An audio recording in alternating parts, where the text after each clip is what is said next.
Right.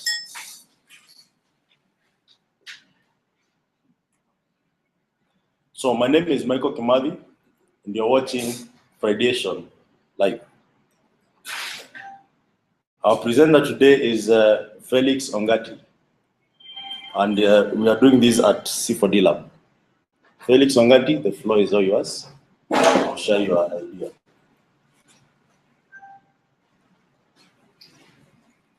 Felix. Is Felix?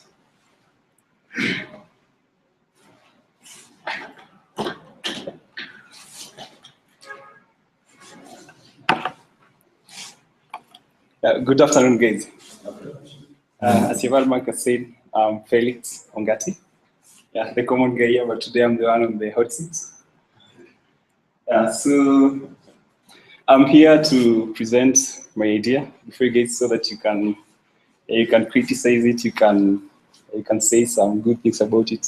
You can help me improve it, so that before I start working on it, to be a final maybe. So the whole thing is called. They also have a hashtag. You can tweet if you're tweeting. You can tweet with this hashtag. Dias. Hashtag Dias. So the whole thing is about Dias. Yeah. So Dias, it's an acronym. It stands for Data Intelligence as a Service, and that's what I'm gonna do. So I divide it into 3 parts. The first part is that I'll explain the problem. I'll come up with a problem that will create maybe a scenario. Yeah. Then my approach or solution. So this is basically big data. Yeah, big data, machine learning.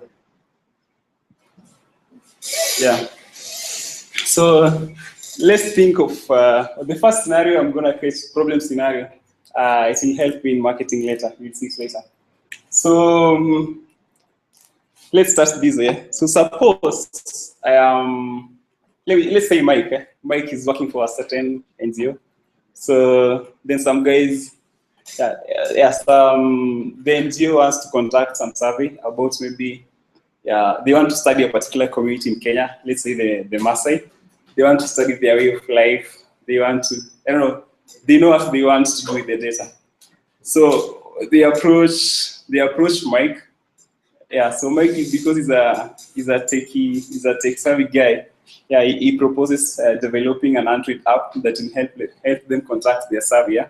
So what Mike does, he goes to C4DLab. He finds some 2 guys who are good programmers who make the app. So what the app does is basically a questionnaire. It's a questionnaire app where it has just have the basic form.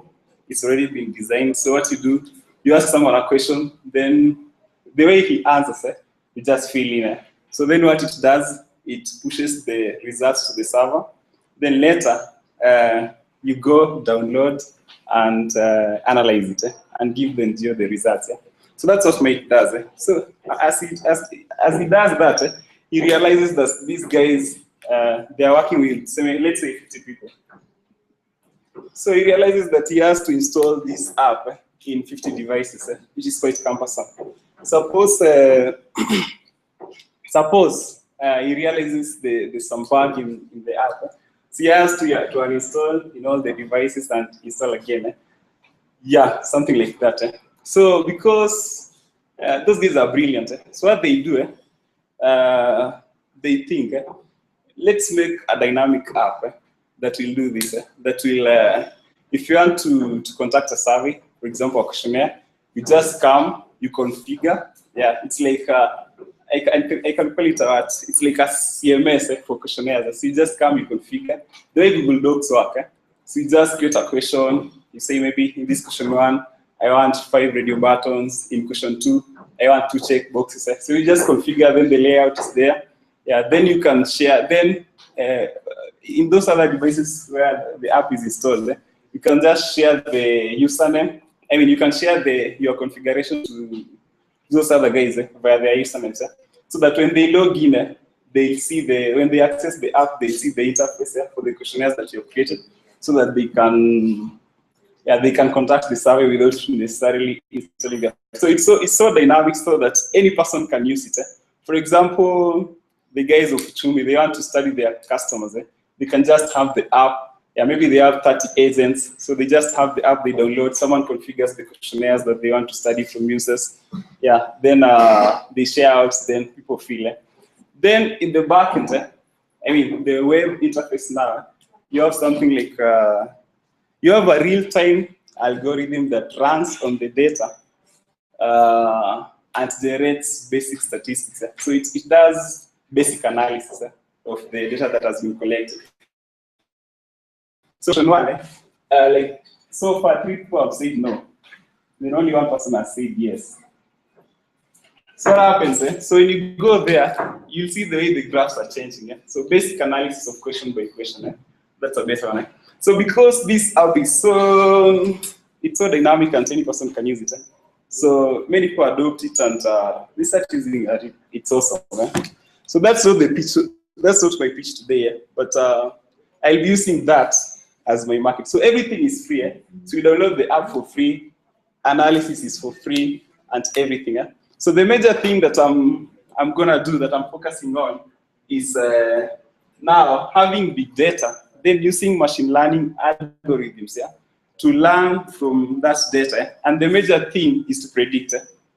So the major thing is to predict the future. So you can predict anything. You can predict the market trends in the next 5 years. Yeah, the education trends in the next 5 years and something like that. So basically what we'll be doing is offering consultancy services, but in a different way. So as in by prediction. So it's using machine learning to predict over data, and it's kind of real time. Yeah, so that's the basic thing.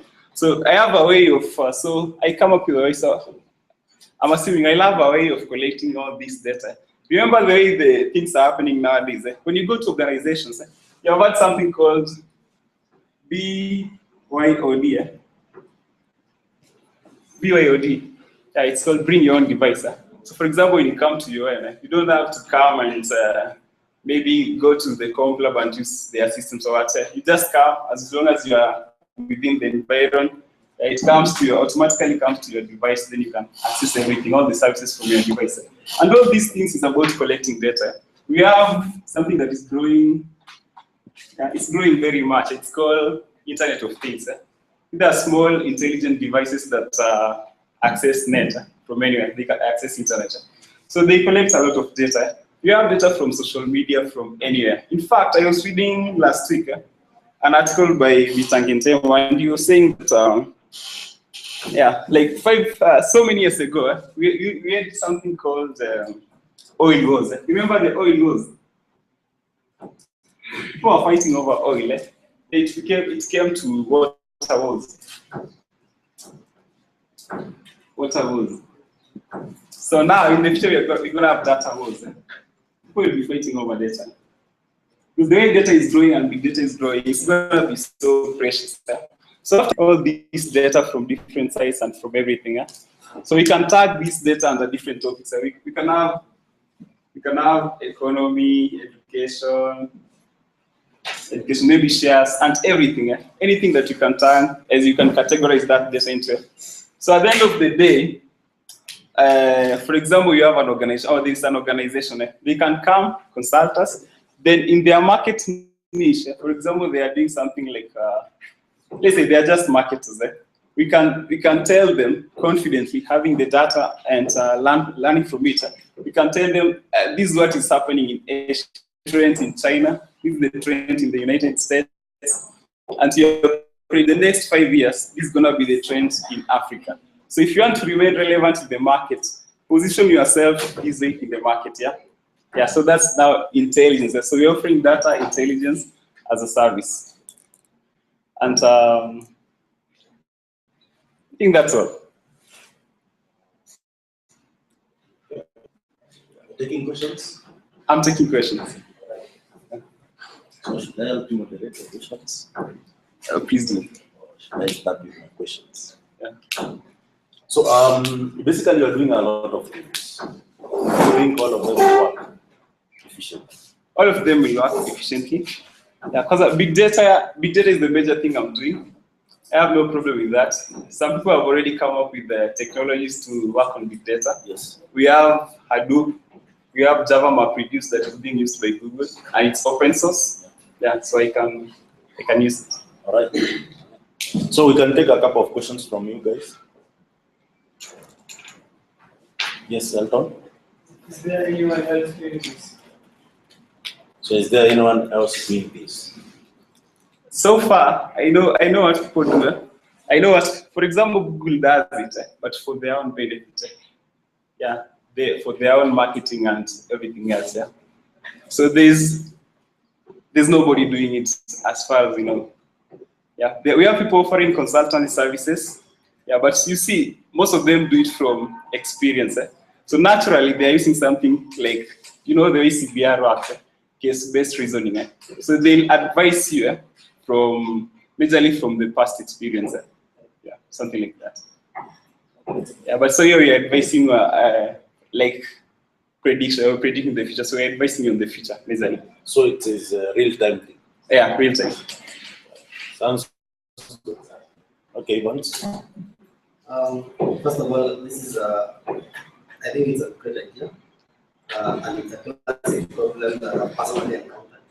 Just like I thought when you were giving an example in math, I thought you would actually talk to me before, because that is a classic problem that I've encountered.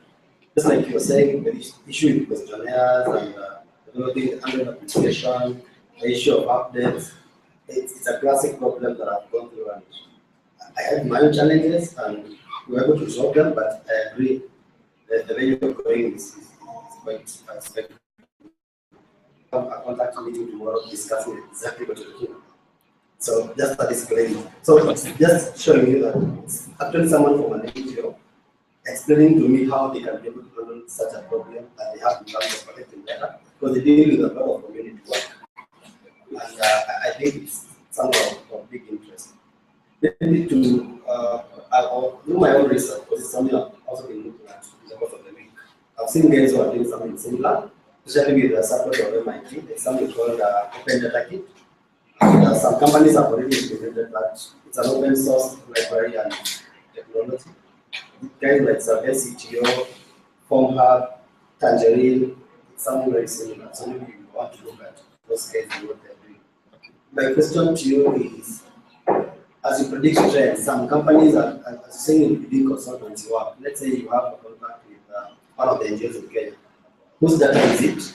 And if they're not interested in trends, then how do you approach that element? Because, like, especially the issue of privacy of data and who owns the data.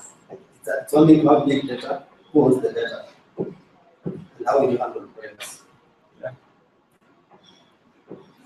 One thing is that big data is owned by nobody. That's where we start from. Yeah, it's data from like everywhere. You collect from any site. Then you mix up. Remember, one thing you'll do, you'll mix up this data as you cluster them. For example, some of the data is from NSC, another one is from maybe New York Stock Exchange. So what you do is just categorize, you cluster them according, maybe this one is about economics. So you cannot really say at the end of the day who owns that data really. Yeah, I was asking, maybe have you got in right? Even as you continue to discuss, maybe I'll get right.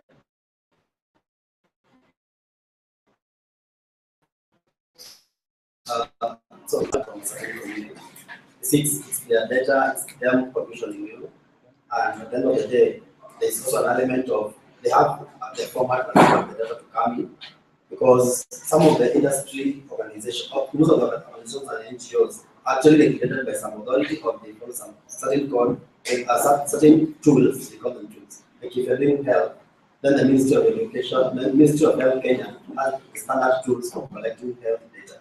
So there's that kind of. I think I got the question. I think about it,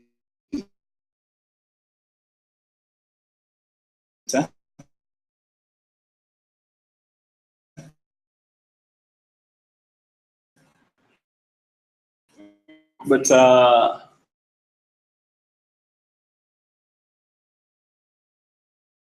one thing that I also need to make clear is that that part of collecting maybe survey data and the rest.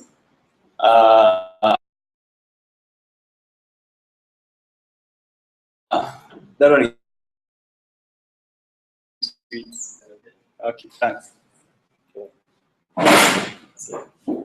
So, by the way, to add on what he said, what causes oil wars, water wars, data wars. So we want also to avoid the data wars, right? So ownership is most of the time causes these wars. So it's something you need to actually rethink, because when it becomes a scarce resource and everyone wants to access it, that's where the wars come. Yeah. The other thing, because you're also using my services for free, everything for free, I can have terms and conditions. Yeah. So if you agree that at the end of the day I remain with your data and you're willing to use my platform that way, then you can use it. But if you don't agree, then you basically don't use my platform. Okay. I hope the users won't feel like there is an hidden agenda at the end of the day. Yeah, but if it's something very critical that he has, like the way he has put it, I think I need to sit down and think about it. Maybe one thing to do is to, when people are signing up, maybe put good fields in your platform that when you're collecting data, there are data that will allow you to collect, because it will not be tied to a person. Let's say, for example, I'll give you a classic scenario. You're collecting demographic data from households in, say, Combine. So if there's a way your platform can split this data into personal and non-personal information, then that will be quick accessible, because this is health information that you're collecting about people and their profiles. So if there's a way that you can be able to separate this data, that it should be okay to collect the number of households in Combine, but it is not okay to know that certain household has someone who has Sure. So yeah, so that's the thing is to separate the data that you take for the big data and data that you take in the SM, and then the users will active your data. Okay. Most of the lessons will want to do out there. Yeah. That's not that. But Felix, you said that this system people will use for free. On an application, they will access it for free. Yeah. So how do you make business sense out of it? So the business sense is now on consultancy. And remember, what the Android app can support is just small scale service. Yeah. And I also offer free analysis. I analyze for you, I draw for you graphs, but that's just small scale. When you go big scale, then we have to agree. So I'll have a way of putting the limits. Okay, so if you need a big scale analysis, you pay. Yeah. Is that the case? Or That's just do consultation like face-to-face consultation? Yeah, it can be face-to-face consultation. But another thing, I can say you can express your interest. For example, you are running a business that imports shoes from somewhere else than selling in Kenya. So you can also show your interest so that you can create your profile, and you can say it's a subscription. So you can yourself say what you want to see, analysis from what you want to see. So what you're interested in. Yeah. So okay. Yes. If someone asks you what's the difference between media and survey monkey? Yeah, the idea on the part of questionnaires and survey, it's kind of like SurveyMonkey. But does SurveyMonkey really have an Android app where you can install on tabs and configure your questionnaires and maybe share the same questionnaires among several devices? They don't have. It's basically websites. SurveyMonkey. It's web-based. So you're giving people what they don't have right now. Yeah. Yes, Sam, you had a question? My question was how do you your solution and customize it for different systems that you're going to carry out analysis? Why I did all? The real name is different organization. Data is structured differently. And it's very hard from that point to have a solution that one fits all solution. They have an algorithm structure different, fits all. It's different approach. Yeah, I get your question. But one big characteristic of big data is that it's unstructured. It's not structured at all. So you have to figure out your own way of structuring the data. Yeah, so it doesn't, so maybe if different companies have different ways of structuring their data, it's not really a big problem. Because I'll approach it from the view that big data is unstructured.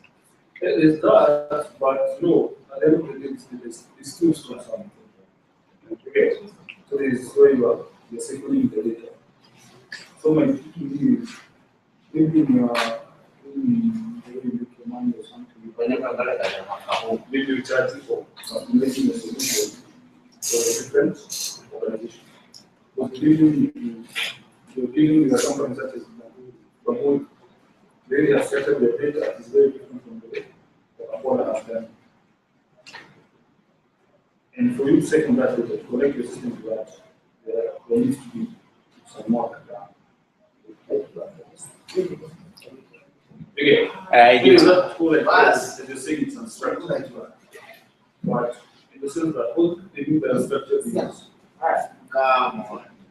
My. are the things From my head. from the large amounts of data that you need. What the heck? But but it's still some. The structure I'm talking about is in the mind of the structure of databases.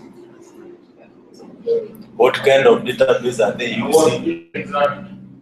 Can you access it? Right. So structure is that. Yeah, but yeah, I get it. But I think the easiest way to go about machine learning is always to use files. Yeah, if you can go that technical, yeah, it's easier to organize your data. I mean, to be working on the data that is on a file, rather than working on the data that is in a database. Yeah? So the US is the way you're putting it is it could be a challenge to me. Yeah, but if they can if they can allow me maybe to get their data, yeah, regardless of how it's structured, yeah, I think I love my own way of structuring it. Yeah, just for as long as they have their data. Exactly. And now you see, you say you have that's the issue I'm bringing to your attention. Yeah. That in a way you have to get their data and structure it in a way that will fit you. Because currently, from my understanding, the way of presenting, like the way of structuring your system, how a perfect fit this. So, I just want to give you a structure.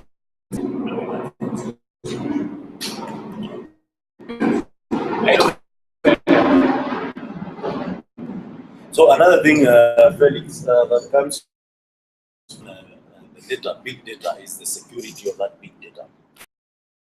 Because data that we have nowadays work with medical, travel, security. So have you thought of that? And they are very, I think there are very many efficient security mechanisms that I can apply, both from a technical perspective, but also from the from the software perspective, but also from the hardware, and other things. I think I'm talking from the human perspective. Human perspective. Regardless of the hardware and software, most of the time it's human perspective that doesn't buy this data. So have you talked with a few of the guys who handle this data? Listen to them? I'm not really seeing your problem.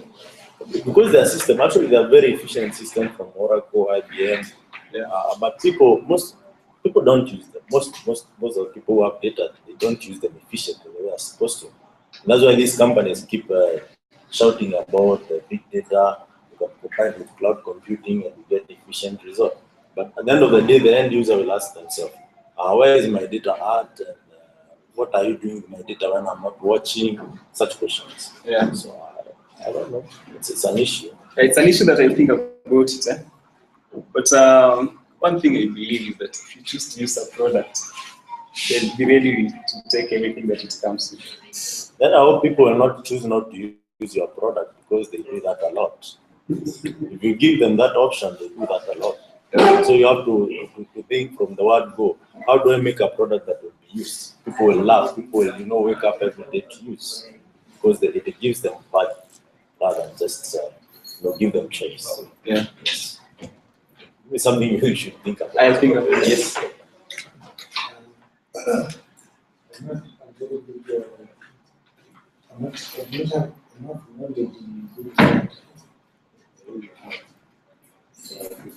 Can you I'm sure you have enough lungs. I've been having a hard time understanding Yeah. the perspective that you're taking in pitching your application. Because what we do as a staff is try to get views from people, but I have not really understood how the vision we have of becoming an NGO and we have to use it. Yeah. Taking the perspective that the reason is so technologically oriented, it does not connect to the little things that someone wants to do when they are running an organization. Because the kind of data that I might be looking at is how much garbage around accumulation, and it is not connected. It's connecting. Yeah. So let me make it connection. I remember the time you were pitching. I'm one of the guys who suggested that if you could come up with a way of collecting that data from people, maybe something like a system so that you can store that data. So that, for example, when you approach a corporate like Safaricom, you can tell them, this is what we have been doing, blah, blah, blah. This is the data, this is what is in the market. So you remember how it will connect with you. Leave alone all these technical terms about big data, about IoT and BYOD. That's not from your side, that's not from the technical point of view. We have maybe your data and they can predict that in 5 years time or 2 years time, this how big garbage will be in Kilelesha, something like that. So that's what you'll be seeing from your side, not really this side. Yeah, so just yeah, you can be able to predict. Yeah, maybe. Yeah. In short, the way the population is growing and everything else. Yeah. Or rather, the future of the market. Yeah. Maybe we don't have enough marketers per se. Yeah. So the more markets, the more garbage. The good business for you. Yeah. We can tell you that. Sort that out. Yeah. Good product. You can use first customer. So you can connect and see how you plug in. Yeah, I can give you the app for free. By the way, 2 customers. First customer, second customer. Yes. So I'll give you the first version of the Android app for free. Okay. And give you maybe 5 GB analysis. And When is that? Probably next year. Next year. Yeah. Early next year. No? Sometime next year. Yes, Ivan. Sorry, this is an area I have a lot of interest in. So more questions. Okay. Number one, this application. So the monkey have an SDK and have another iOS app. And another app is already. That's not a big problem. I have a question on the market. It's easier, like when you target the market. If you're targeting the market you're in, I don't know how to find it, Kenya and South Africa. There is still an issue of connectivity. And one of the key selling points when it comes to such applications is offline capability. I don't know if you take care of that, so that when I have a connection, then I can be able to set up and do everything. While if you go to when it's exactly like internet connection. Just for as it, at least I know that will change over time. Okay. But for now, you may want to take out, be able to collect data. Yeah. Offline, and then maybe you come to the one. Yeah. In fact, that's exactly what I'm doing, but on a different app. It's still a questionnaire app, so that's those guys are slow internet connections, no power, and the rest of the things. So what they used to do, they used to save at the end of the day. So at the end of the day, after you have collected all this data, it stores it locally on your device. Then in the you can